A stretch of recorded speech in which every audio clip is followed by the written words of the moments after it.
Avvisare la popolazione che è stato disposto il divieto di uscire da casa. No, io non ho mai pianto.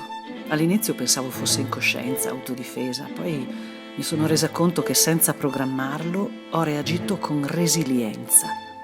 Ma la sensazione che provo è di una grande solitudine. Io ricordo Udine bombardata, quando bombardavano Udine. La mia famiglia era sfollata in quel di Plaino. Udine non l'ho mai vista però così triste e abbandonata come adesso, purtroppo. La città è morta. Io vedo incrocio a distanza ogni tanto qualcuno che come me porta il cane a fare i bisogni.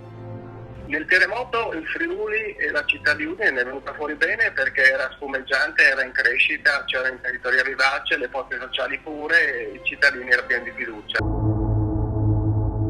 Udine è deserta.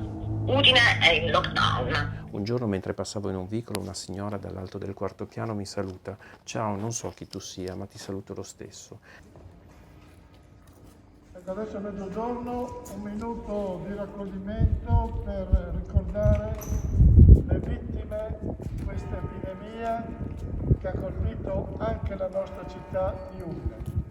Noi esseri umani non dobbiamo mai dare per scontato che siamo umani, ma dobbiamo impegnarci a diventare tali, umani, autenticamente ogni giorno.